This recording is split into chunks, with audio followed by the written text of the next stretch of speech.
ദിവസം നമ്മളെല്ലാവരും കണ്ട ഒരു അടി ഞാൻ കാണിച്ചു തരട്ടോ.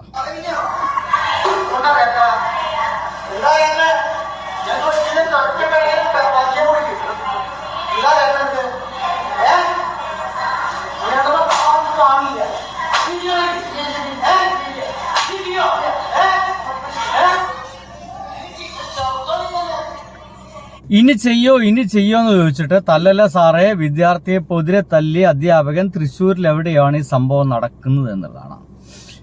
ഒപ്പം തന്നെ മൊബൈൽ ഫോണൊക്കെ ക്ലാസ് മുറിയിലേക്ക് കൊണ്ടുപോകാൻ പറ്റുമോ എന്നുള്ള ചോദ്യം കൂടി ചോദിക്കപ്പെടുന്നുണ്ട്. മൊബൈൽ ഫോൺ ക്ലാസ് മുറിയിൽ ഉപയോഗിക്കാൻ പാടില്ല എന്നൊക്കെയാണ് നിയമം എന്നാണ് ഞാൻ അറിഞ്ഞിട്ടുള്ളത്. ഇനി അത് എത്രത്തോളം സാധ്യമാണെന്ന് എനിക്ക് അറിയില്ല. അങ്ങനെയാണെങ്കിൽ മൊബൈൽ ഫോൺ ക്ലാസ് മുറിയിൽ ഉപയോഗിച്ചതിനെതിരെ കൂടി ഇനി ഈ കാര്യങ്ങളൊക്കെ മുന്നോട്ട് കൊണ്ടുപോകേണ്ടി വരും. സംഗതി അവിടെ കിടക്കട്ടെ. അധ്യാപകൻ അതിഭീകരമായ രീതിയിലാണ് ആ ഒരു പയ്യനെ തല്ലിയിരിക്കുന്നത്. ഇനി ചെയ്യുമോ എന്നൊക്കെയാണ് അവിടെ ചോദിക്കുന്നത്. എന്തായാലും ഇതൊക്കെ കണ്ടപ്പോൾ അതിഗംഭീരമായിട്ട് നല്ല ചർച്ച നമ്മുടെ സോഷ്യൽ മീഡിയ നടക്കുന്നുണ്ട്. ആ അധ്യാപകനെതിരെയാണ് ജെൻസി പിള്ളേരെല്ലാവരും കൂടിയിട്ട് ഒച്ചയും വിളിയും കൂട്ടുന്നത്. അധ്യാപകനെ പുറത്താക്കണം, എന്തിനാണ് ചൂരിൽ കൊണ്ടുപോയത്, അങ്ങനെ ഗംഭീര ചർച്ചകളും മറ്റൊക്കെ നടന്നു. ഇന്ന് ആ പൊതിരെ തല്ലിയ അധ്യാപകൻ ഒരു വീഡിയോയുമായിട്ട് വന്നിട്ടുണ്ട്. അതുകൂടി കണ്ടിട്ട് നിങ്ങൾ എന്താ വെച്ചാൽ തീരുമാനിക്കൂ എന്ന് ഞാൻ പറയുള്ളൂ.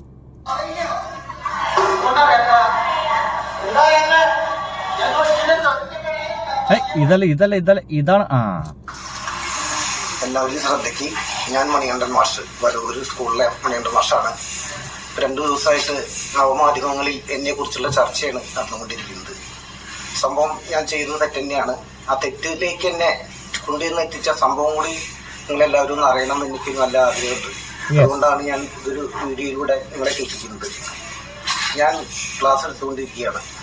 ക്ലാസ് എടുത്തുകൊണ്ടിരിക്കുമ്പോൾ ഒരു ടീച്ചർ വാതിലിൽ വന്ന് തട്ടുന്നു.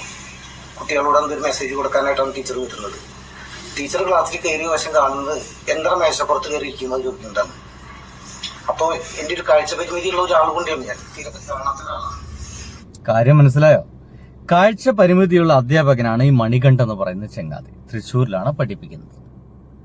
അദ്ദേഹം പഠിപ്പിച്ചുകൊണ്ടിരിക്കുന്ന സമയത്ത് അദ്ദേഹം പറയുന്നത് ശരിയാണെങ്കിൽ അവിടേക്ക് വേറൊരു ടീച്ചർ ആ ക്ലാസ് മുറിയിലേക്ക് വരുന്നു. എന്തോ മെസ്സേജോ മറ്റോ പാസ് ചെയ്യാൻ വേണ്ടിയിട്ട് മെമ്മോയുമായിട്ടാണ് വരുന്നത്. അത് പാസ് ചെയ്യാൻ വേണ്ടി വന്ന ടീച്ചർ തന്നെ ആ വാതിൽക്ക് നിന്ന് ക്ലാസ് മുറിയിലേക്ക് നോക്കിയിട്ട് ഒച്ചയിടുന്നു, എന്താടാ നീ ആ ബെഞ്ചിന്റെ മേലെ കയറിയിരിക്കുന്നേന്ന്, ഡെസ്കിന്റെ മേലെ, മേശയുടെ മേലെ കയറിയിരിക്കുന്നേ എന്നാണ് ചോദിക്കുന്നത്. ഇദ്ദേഹത്തിന് കണ്ണ് കാണില്ല ഈ അധ്യാപകന്. അപ്പോ ഇദ്ദേഹം ക്ലാസ് എടുത്തുകൊടുക്കുമ്പോൾ ഏതോ ഒരു ബിരുദൻ അവിടെ കുറച്ച് നേരമായിട്ട് അവിടെ ഡെസ്കിന്റെ മേലെയോ അല്ലെങ്കിൽ ബെഞ്ചിന്റെ മേലെയോ കയറിയിരിക്കുന്നുണ്ട്. ഒരു തരത്തിൽ പറഞ്ഞത് എൻ്റെ പ്രിയ സുഹൃത്തുക്കളെ, അത് ആ കാഴ്ച ഇല്ലാത്ത അധ്യാപകനെ പരിഹസിക്കല്ലേ, അപമാനിക്കല്ലേ? അവനങ്ങനെ ഇരിക്കുമ്പോൾ അവൻ്റെ ഇരുത്തം കാണുവാനും അവനെ നോക്കി ചിരിക്കാനും അവനെ പ്രോത്സാഹിപ്പിക്കാനും ചുറ്റും ആൺകുട്ടികളും പെൺകുട്ടികളും ഉണ്ടാവും എന്നുള്ള കാര്യത്തിൽ ഒരു സംശയമില്ല. 1-2 പേർക്കൊക്കെ അയ്യോ എന്നൊക്കെ തോന്നിയിരിക്കാം. കണ്ണില്ലാത്തോണ്ടല്ലേ ഇവനിങ്ങനെ കാട്ടുന്നേ. ഒരു കണ്ണൊക്കെ കാണുന്ന ഒരു അധ്യാപകന്റെ മുമ്പിൽ അങ്ങനെ ക്ലാസ് മുറിയിൽ അതേപോലെ ഒരു മേശയുടെ മേലൊക്കെ കയറി നിൽക്കുകയോ ഇരിക്കുകയോ കോപ്രായങ്ങൾ കാട്ടുമോ എന്നുള്ളതാണ് ചോദ്യം. അപ്പോ അധ്യാപകൻ അങ്ങനെ ക്ലാസ് എടുത്തോണ്ടിരിക്കുമ്പോൾ അങ്ങനെ കയറി ഇരിക്കുന്നുണ്ട് എങ്കിൽ അത് അവന് 2 കിട്ടുക തന്നെ വേണം. അത് രക്ഷിതാക്കളാണ് ആദ്യം കൊടുക്കേണ്ടത്. ഒരു സംശയവും വേണ്ട, രക്ഷിതാക്കളാണ് ആദ്യം കൊടുക്കേണ്ടത്.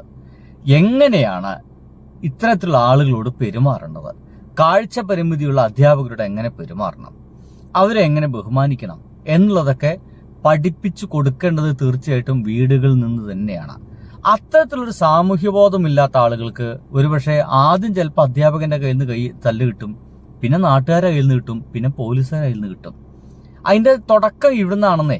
വീട്ടിൽ നിന്ന് നേരുമ്പോൾ ചിലപ്പോൾ ചില കാര്യങ്ങൾക്ക് കിട്ടിയിട്ടില്ലെങ്കിൽ ചിലപ്പോൾ അധ്യാപകരെ നിന്ന് കിട്ടും, അല്ലെങ്കിൽ എന്ത് ചെയ്യും, നാട്ടുകാരായിരുന്നായിരിക്കും. അതും കഴിഞ്ഞ് പിന്നെ പോലീസുകാരായിരുന്നായിരിക്കും കിട്ടുക.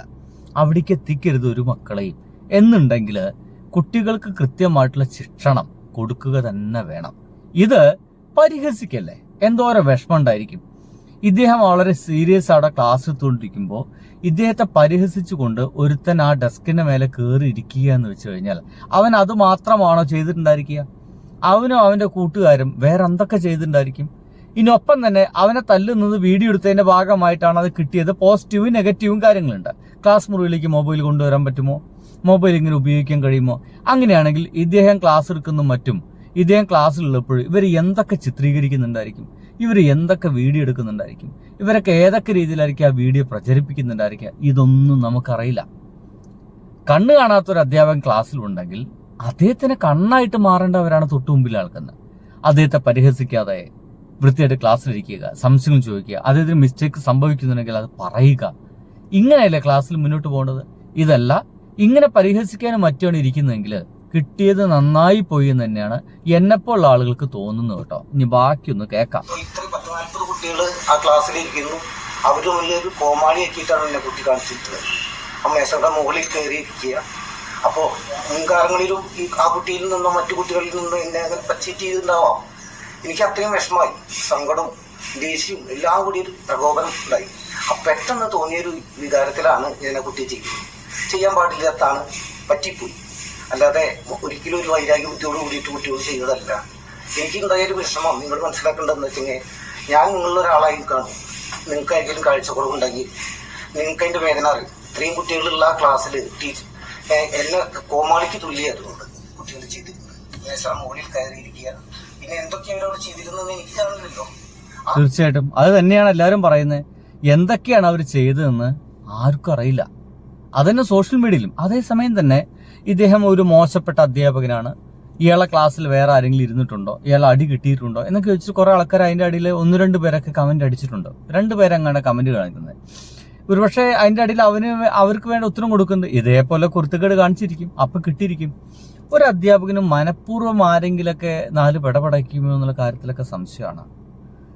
എന്തെങ്കിലുമൊക്കെ ട്രിഗറിങ് സാധനം ഉണ്ടായിട്ടുണ്ടായിരിക്കും, അതിന്റെ ഭാഗമായിട്ട് ചിലപ്പോൾ കൊടുത്തിട്ടുണ്ടായിരിക്കും. പക്ഷെ ഈ അധ്യാപകനോട് അങ്ങനെ ആ വിദ്യാർത്ഥി ചെയ്തിട്ടുണ്ട് എങ്കിൽ, അതിന്റെ ഭാഗമായിട്ടാണ് അടി കിട്ടിയതെങ്കിൽ, അത് അവൻ അർഹിക്കുന്ന ഒരു അടി തന്നെയാണ്. ഇനി അതല്ല, ഇതൊന്നുമല്ലാതെ അധ്യാപകൻ ഇങ്ങനെ തന്നെയാണ് എങ്കിൽ അധ്യാപകനും അത്യാവശ്യം നല്ല ശിക്ഷ കിട്ടേണ്ടത് തന്നെയാണ്. ബൈ.